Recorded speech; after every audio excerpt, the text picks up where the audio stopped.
From dramatic fight scenes to tear-jerking moments, acting can be tricky.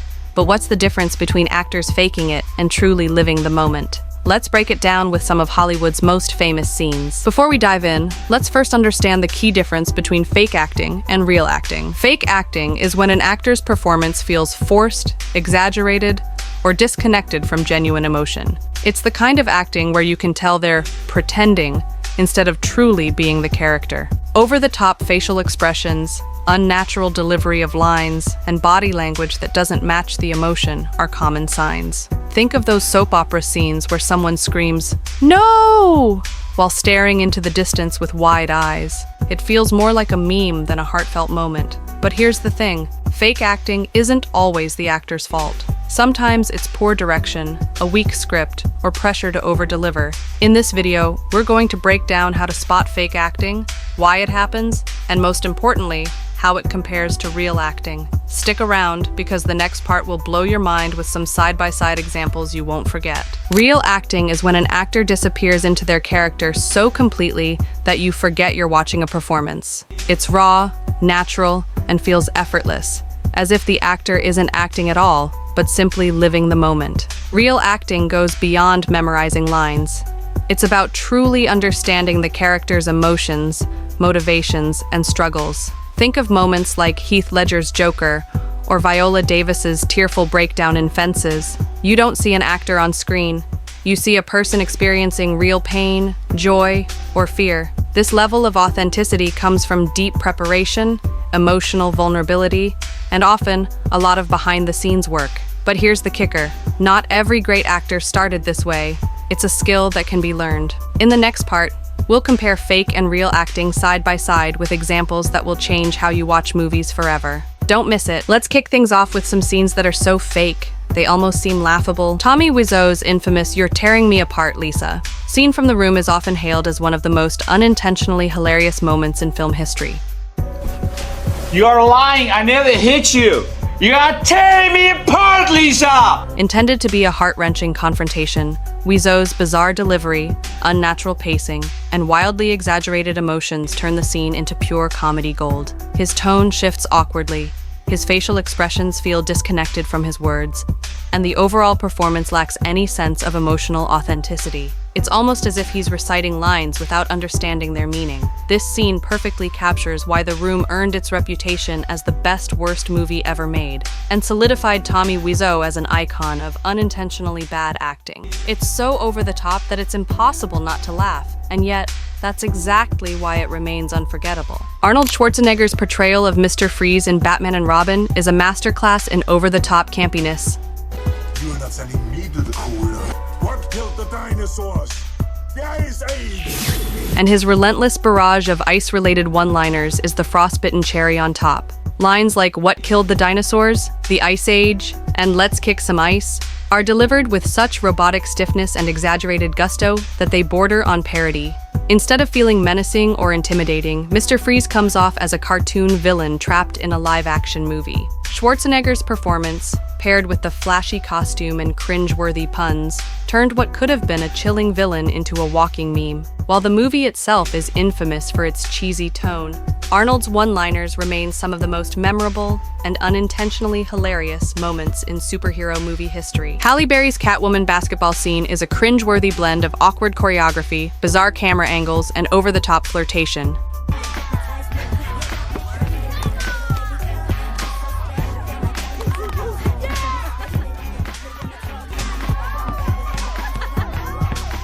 Intended to showcase Catwoman's agility and confidence, the scene instead feels like a low-budget music video gone wrong. Halle Berry's exaggerated movements, paired with strange, slow-motion shots and an out-of-place, upbeat soundtrack, create an atmosphere that's more uncomfortable than entertaining. The interaction between Berry and her co-star Benjamin Bratt comes off as forced, with cheesy dialogue and zero believable chemistry. Instead of highlighting Catwoman's feline grace and charm, the scene devolves into an unintentionally funny mess that feels completely out of sync with the rest of the movie. It's a moment that leaves audiences wondering, who thought this was a good idea? And remains one of the most mocked scenes in superhero cinema history. Kristen Stewart's panic attack scenes in the Twilight series, particularly in New Moon, have become infamous for their awkward execution and lack of emotional depth.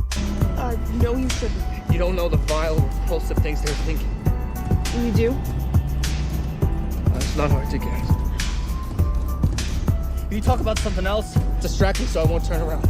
In moments where Bella is supposed to be consumed by grief and heartbreak, Stewart's performance often feels stiff and disconnected. Her heavy breathing, constant lip biting, and wide-eyed stares come across more as repetitive mannerisms than genuine expressions of despair. Instead of pulling the audience into Bella's emotional turmoil, the scenes create an uncomfortable distance, making it hard to fully connect with her pain. While some blame the writing and direction for these shortcomings, Stewart's portrayal didn't quite capture the raw vulnerability needed for such intense moments. These scenes have since become a meme-worthy staple of internet humor, overshadowing the emotional impact they were meant to deliver. Mark Wahlberg's performance in The Happening is often pointed to as a prime example of unintentional comedy in a serious thriller. I hear you whispering. Planning on stealing something? No, ma'am, we're not. Plan on murdering me in my sleep? What? In the infamous What No scene, Wahlberg, playing a science teacher, is supposed to convey confusion and fear when confronted with a life-or-death situation. Instead, his wide-eyed expression, awkward pauses, and hesitant delivery make the moment feel more like a bad comedy sketch than a tense exchange. The line, "What? No," is delivered with such strange intonation and misplaced emotion that it completely undercuts the intended seriousness of the scene. It's as if Wahlberg himself doesn't believe the dialogue he's delivering. While much of the blame can also be placed on M. Night Shyamalan's direction and the film's uneven tone, Wahlberg's performance turned a pivotal moment into an unintentionally hilarious meme that audiences still laugh about today. Keanu Reeves' performance in Bram Stoker's Dracula stands out as one of the most notably wooden and out-of-place portrayals in an otherwise intense Gothic film. I have offended you with my ignorance, Count. I've seen many strange things already. Bloody wolves chasing me through some blue inferno. As Jonathan Harker, Reeves struggles with an awkward British accent and a stiff, lifeless delivery that feels disconnected from the film's dark, passionate atmosphere. His attempts to convey fear, love, and confusion often come across as forced and unconvincing. In several key scenes, instead of evoking the necessary emotional depth, his facial expressions and dialogue delivery are flat, making his character seem more like a bystander than an active participant in the story. The contrast between his performance and the more dynamic portrayals of characters like Gary Oldman's Dracula or Winona Ryder's Mina only highlights how out of sync Reeves's acting feels. While the film's lavish visuals and dramatic tone are memorable, Reeves's portrayal has since become an easy target for critiques and jokes, overshadowing his usual naturalistic style. Now that we've seen some truly horrible scenes, let's take a moment to highlight some unforgettable performances. Heath Ledger's Why So Serious scene in The Dark Knight is one of the most iconic moments in cinematic history, showcasing the actor's extraordinary ability to embody the Joker's chaotic, unpredictable nature. He turns to me and he says, "Why so serious?" He comes at me with the knife. "Why so serious?" In this chilling scene, Ledger's Joker tells a twisted, seemingly improvised story about how he got his scars, but it's the way he delivers the lines that makes it unforgettable. The scene begins with a calm and disarming tone, as the Joker's voice softens, almost coaxing his victim into a sense of false security. But as he leans in, Ledger's facial expressions and erratic gestures start to shift, showing a dangerous, unstable edge.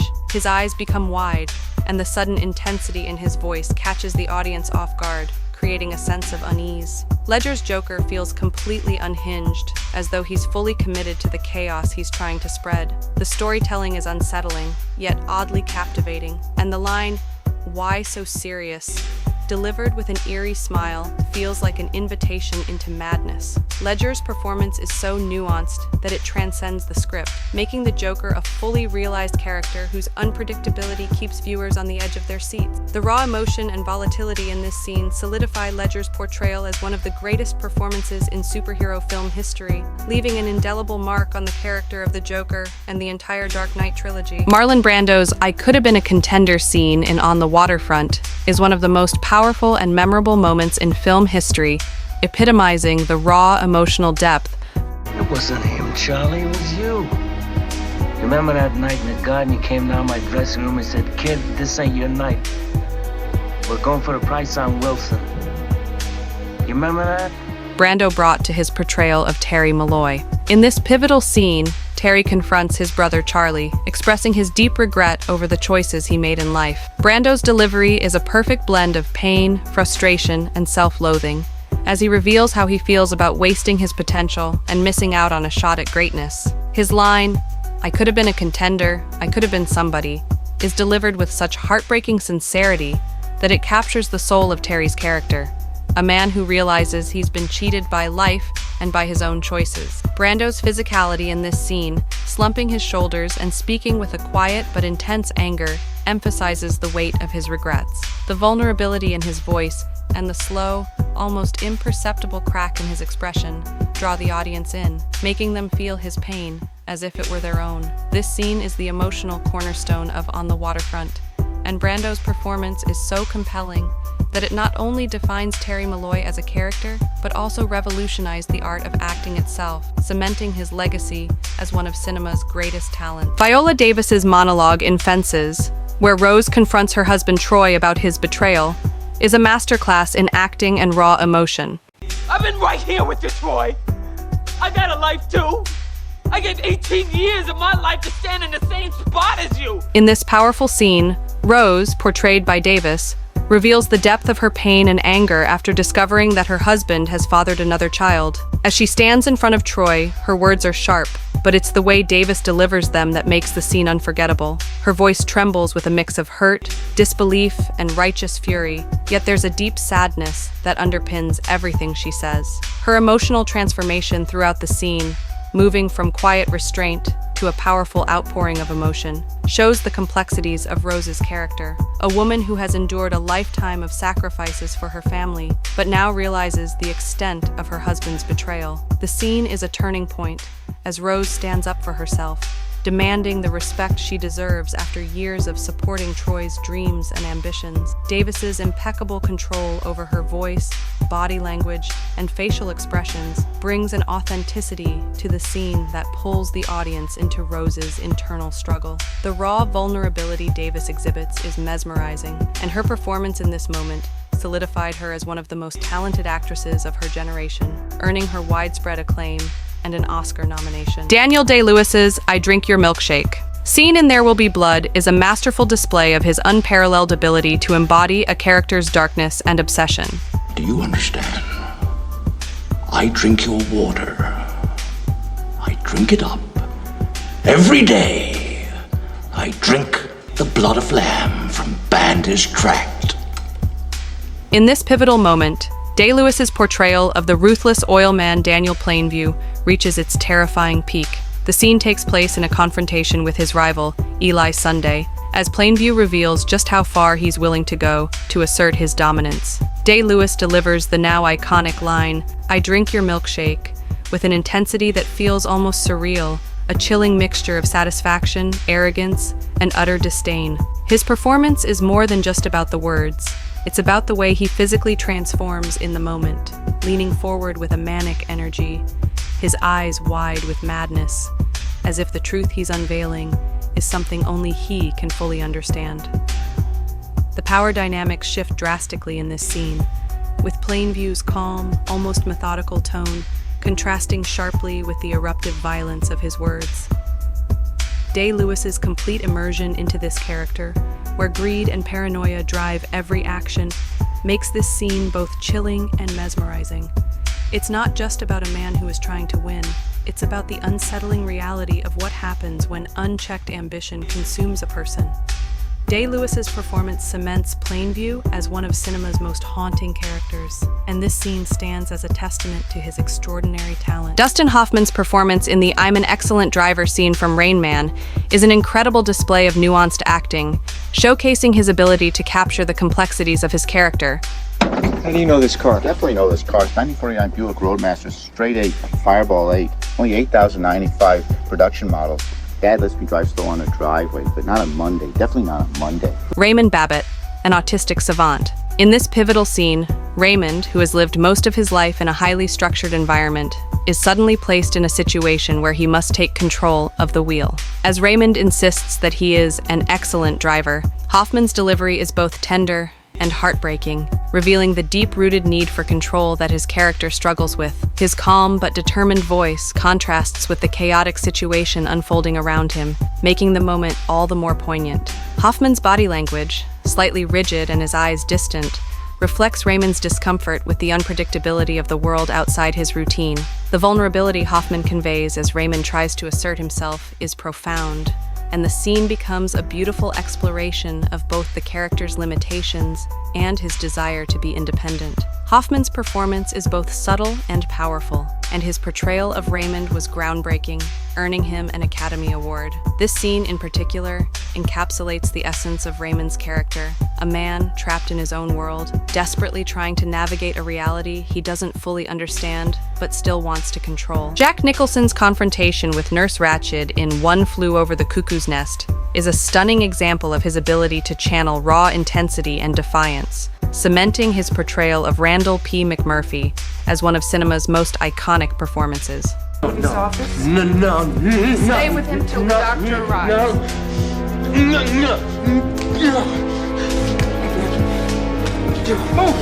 In this pivotal scene, McMurphy, a patient who has feigned insanity to avoid prison, faces off against Nurse Ratched, the cold and oppressive authority figure who runs the psychiatric ward. Nicholson's performance is a whirlwind of rebellious energy, defiance, and frustration as he challenges Nurse Ratched's control over the ward. His voice is sharp, and his body language is full of agitation as he refuses to submit to her power. What makes the scene so compelling is the way Nicholson balances McMurphy's humor and bravado with moments of vulnerability, hinting at his deeper motivations and the toll that his internal battles have taken on him. His defiant outbursts, particularly his refusal to comply with Nurse Ratched's demands, are delivered with such conviction that the audience feels the urgency of his struggle. The tension between Nicholson and Louise Fletcher, who plays Nurse Ratched, is palpable. Her cold, calculated demeanor only amplifies McMurphy's unpredictable, chaotic energy.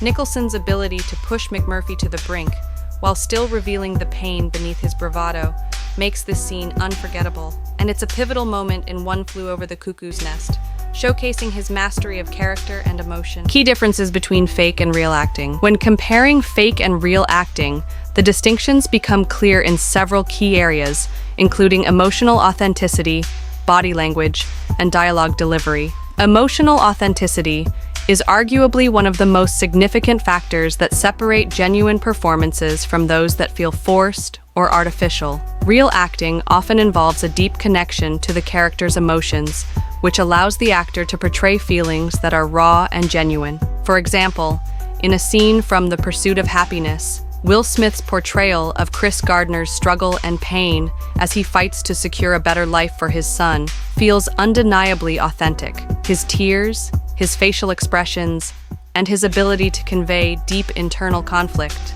make the audience feel his emotional journey. In contrast, fake acting often lacks this depth and may feel disconnected or over the top. A good example of this is the infamous scene from The Room, where Tommy Wiseau's performance feels emotionally detached and exaggerated, resulting in a moment that comes across as comically unnatural rather than heartfelt. Fake acting often involves actors either not connecting with the emotion they are portraying or forcing it, which makes the scene feel like it's only about delivering lines, rather than embodying the character's true emotional state. Body language is another significant aspect that differentiates fake acting from real acting. Authentic performances involve natural and fluid body language that is consistent with the character's emotions and the scene's atmosphere. Real actors instinctively know how to use their bodies to express unspoken thoughts, adding layers to their performance. In a dramatic moment from The Dark Knight, Heath Ledger's Joker uses sharp movements, erratic gestures, and a tense posture to reflect his chaotic mental state.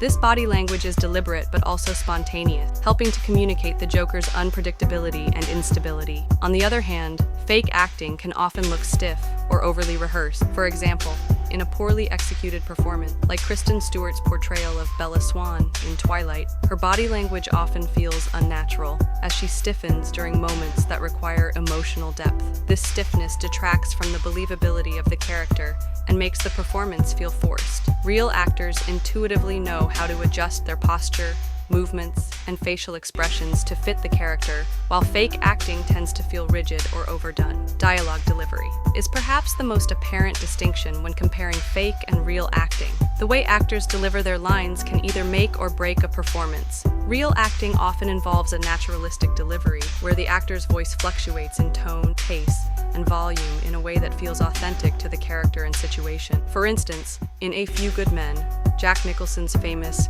"You Can't Handle the Truth" scene is delivered with a commanding intensity that feels like a natural extension of his character's power and arrogance. The way his voice rises with authority and then shifts to a more personal, cutting tone shows the complexity of the moment and makes it memorable. Conversely, fake acting usually results in dialogue delivery that feels overly rehearsed, stilted, or mechanical. A notable example can be found in The Happening, where Mark Wahlberg's delivery of certain lines, especially in scenes of heightened emotion or panic, feels forced and unnatural. His voice lacks the subtle shifts and real-world pacing that make a dialogue exchange feel genuine. In some moments, it almost seems like he is just reciting lines rather than truly engaging in the scene, making it difficult for the audience to connect with the character. In addition to these core differences, fake acting often shows a lack of commitment to the character, whereas real acting requires a full immersion into the role. Real actors are not just saying their lines or performing actions, they are becoming their character, experiencing everything their character feels. This is often evident in their ability to perform scenes with a wide range of emotions and a natural progression throughout a film. Fake acting, however, often shows the opposite. Actors appear to be playing a role rather than fully embodying the character. This can result in performances that feel disconnected from the story and the other characters, breaking the suspension of disbelief for the audience. To really emphasize the difference between fake and real acting, consider two side-by-side examples. A famous scene from The Godfather, where Marlon Brando's Vito Corleone speaks with quiet authority, and the infamous Batman and Robin scene with Arnold Schwarzenegger as Mr. Freeze. Brando's performance is subtle, layered, and understated, where every gesture and word he speaks carries weight and meaning. His character's voice, body language, and facial expressions all come together in a way that feels real and impactful. In contrast, Schwarzenegger's portrayal of Mr. Freeze is often seen as a parody of a villain, with exaggerated delivery, stiff body language, and forced one-liners that are more cartoonish than authentic. The contrast between these two examples underscores the importance of emotional truth, natural body language, and believable dialogue delivery in making a performance feel real. In conclusion, the key differences between fake and real acting lie in how actors connect emotionally with their characters, use body language to communicate unspoken thoughts, and deliver their lines with authenticity and variation. Real acting draws audiences into the story by creating a seamless, believable experience, while fake acting often disrupts that immersion, leaving the audience aware of the actor's performance rather than lost in the world of the character. When actors give performances that feel true and unforced, it not only enhances the storytelling, but also leaves a lasting impact on viewers. Why do some actors rely on fake acting? There are several reasons why some actors may rely on fake acting, and these can range from a lack of training, poor direction, or the pressure to exaggerate emotions in certain scenes. One of the most common reasons is insufficient training. Actors, especially those who are new to the craft or are working with limited experience, might not have the skills to fully connect with their characters or convey the depth of their emotions authentically. Acting requires more than just saying lines. It involves embodying a character's thoughts, feelings, and motivations. Without proper training, an actor might struggle to reach this level of emotional understanding and resort to overacting, where the emotions seem exaggerated or artificial. This lack of training can lead to performances where the character feels one-dimensional, with the actor often relying on surface-level portrayals instead of digging deep into the role. Another contributing factor is poor direction. A director plays a crucial role in guiding an actor's performance, helping to draw out the nuances and emotional depth needed for a scene. When direction is unclear, vague, or simply lacking, actors may feel lost or unsure of how to approach their roles. This confusion can lead to performances that feel disconnected from the story or exaggerated in an attempt to fill the gaps. Without strong direction, an actor might unintentionally lean into fake acting to try to make the character seem more compelling or emotional, when in reality, the performance lacks true authenticity. Additionally, actors often face pressure to exaggerate emotions, particularly in genres or scenes that demand heightened reactions. This is especially prevalent in action movies, melodramatic dramas, or high-stakes thrillers, where the scenes call for extreme emotions like rage, fear, or sadness. In these cases, actors may be encouraged or feel compelled to amplify their emotional responses to match the intensity of the plot. However, this can sometimes backfire, as the exaggeration can feel forced and detract from the emotional truth of the scene. For instance, in films where the stakes are high, an actor may overdo their expressions or dialogue delivery in an attempt to make the scene feel more dramatic or impactful, even if the character's emotional response doesn't naturally reach those extremes. Interestingly, fake acting isn't always a negative thing, and it can sometimes work to the advantage of certain genres, particularly in young sitcoms, parodies, and comedic performances. In these types of films and TV shows, exaggerated acting is often part of the charm and style of the genre. Sitcoms, for example, rely heavily on comedic timing,